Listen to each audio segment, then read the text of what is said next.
We've been working on this program for 4 years now, and it's been our own education to start this program. There are many challenges along the way, and working with the teachers, sometimes they're able to tell us, but it's not until really we're in the classroom that we can figure out the problems and how we might be able to break through.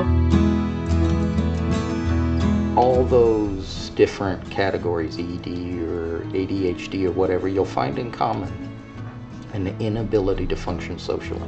Last year I had, my students were all boys, and they all thought that they were much cooler and older than they were. So they put their guard up. They're not going to participate. Yeah, students come in, I don't want to do that, I'm not going to do it, but then as they, get into the routine. They see their peers, they see other people doing it, and then they're like, oh. Yeah, I want to participate. They don't even realize they're participating, with the activities that they do. They kind of wanted to be on the stage, they wanted the spotlight. Okay, here's your play. What are you going to do?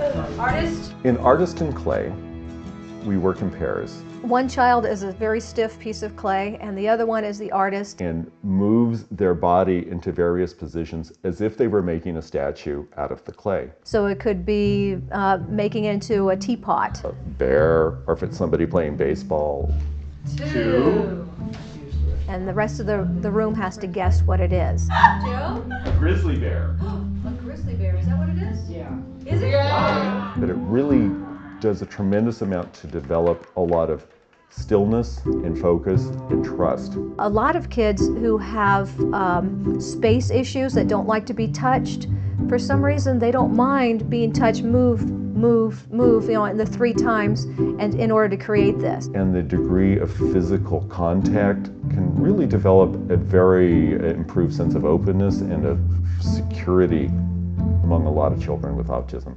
And I was impressed because oftentimes we'll have a program and it'll sort of go right, we'll have to edge them along a little bit, but it just went really smoothly and they just got it, so I was very impressed by that. And as a stranger, because really they're coming into the school environment once a week. It's not someone like a speech therapist they see all the time or teachers, so for them to accept that, someone different coming in and then feeling the trust to be able to engage with them is just outstanding. And it's to the point where they don't even want to leave. We like, come on, it's time to get in line, it's time to go back to class. Look what I found in my pocket. Oh. It's a ball of sound. So sound ball is one of the kids' favorite games. One person will throw an imaginary sound and the other person catches it. We have to give a sound that's one sound and receive a sound which is another sound. Then I take that sound and I create a new sound, woo, and pass it on to the next person. Duck. Boom, boing, Boing. Boing. It can be changed, to adapt to whatever the school environment is or whatever their needs are. Like for instance, when someone couldn't think of the noise in the sound ball game, how we could just give them like 30 seconds to sit there and think of it. Good. Can you throw the ball to somebody else? You. When it really gets working, it completely engages a group of people in a spirit of fun and total focus and listening to each other. Zap. Zap. zap, zap. Ding. The kids have a blast. I was joking, I told Joe that I kept having to pick up invisible balls weeks later.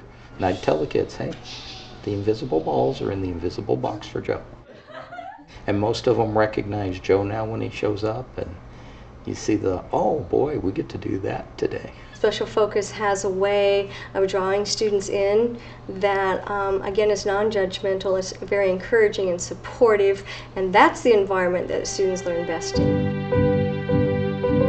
Another fun game is May I Sit in Your Chair?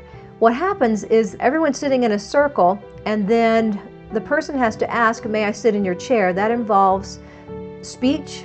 It involves volume, so that some of the kids have very quiet voices. It's a terrific exercise for helping a group of kids learn to share, listen, make eye contact with each other, and always say yes. Which also teaches politeness. And then the person walks and stands behind the person's chair, and the next person looks around the room and says, may I sit in your chair? And they say, yes, you may. And they don't really pressure the kids to participate. If they don't want to at that time, they just pass by and go to the next kid. It's not so much you need to do this, or you have to do this, or this is the way it's supposed to be done. They're doing it their own. in their own way, their own manner. So, and I think it's great. Raymond, he was one of the ones that were quiet, and then when we were patting our laps and when we were making just some noise, he got up and started dancing. And you know, that was absolutely awesome, just because normally he would just sit there, and so it's maybe not, okay, it's your turn to do something, but when he felt ready, he was up and ready to participate. What we have to train the counselors on, and the teachers and the schools that we go in, is that some of these things that they would perceive as breaking the rules or being bad are things that we actually want. We want them to be able to be this creative. So we're going to do a quick thing of doing a feelings choir. They talked a lot about emotions and what emotions look like. That was something we had a hard time with in my class that we did this with last year, was that we made masks. All of them were angry masks. And so we had to try and get them to, you know, the first time we did it. So we had to try and get them to do different emotions, brainstorm on different emotions. So let's try a concert. Can I start with this group, and you are what? A lot of our kids, the only emotion that they really have is anger, is mad. And it sounds strange, but a lot of kids don't know happiness. A lot of kids don't know trust. So it gave them some labels for some different emotions, when usually the only one, you know, regardless, sad, sometimes happy, frustrated, embarrassed, everything is angry. One of the gems that we have learned in the past few years is how to take what are really standard, typical improv games, theater, actor activities, and learn to still keep the essence of the activity, but adapt it so that's really useful and beneficial to this particular group. It's a new game. It's called Museum at Night. One of the payoffs sometimes at the end of our sessions is to play a game called Museum. You have a group whose job it is to stay as still as they possibly can, like statues in the museum, after the museum is closed. Let's get into the group. And you know, like sometimes like a statue can be like this, or a statue can be like this. And then another child walks around, and if they catch someone moving, You move, you're out. The watchman's job is to find out who's moved and to call them out. and they find it extremely fun.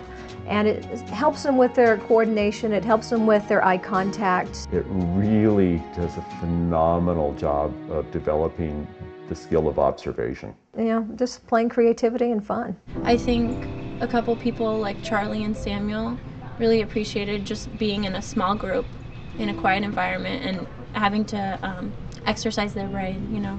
And then some, like the dog catcher, was it the cat catcher, of just, you know, pretending, you know, and more than one person was doing it, so they felt more comfortable to, you know, go ahead and participate. And you are what? A cat. A cat. Okay. And I'm a cat. I'm a cat also. Okay. One of our goals is try to teach the kids how to tell stories and how to tell them well. Once upon a time, for example, and they fill in the blank. So if we can figure out a way to create a story and then perform the story. There's enough structure there that they're going to tell a logical story with a beginning, a middle, a resolution at the end. But they're guided along the way to really give them the support they need. And then we go off and assign who's going to be what part and then act those out. So they're able to provide the imagination to tell the great story, learn a lot about English and language skills in the process, and they love to act it out. As long as there's movement and there's a description of what they're supposed to do, they have a blast. They begin to fill it all in with characterization and their own dialogue and their own physical interaction. You really see their imaginations blossom with this. What we've developed is a program that meets state standards in important areas such as life skills, verbal communication, language and storytelling arts, and physical development.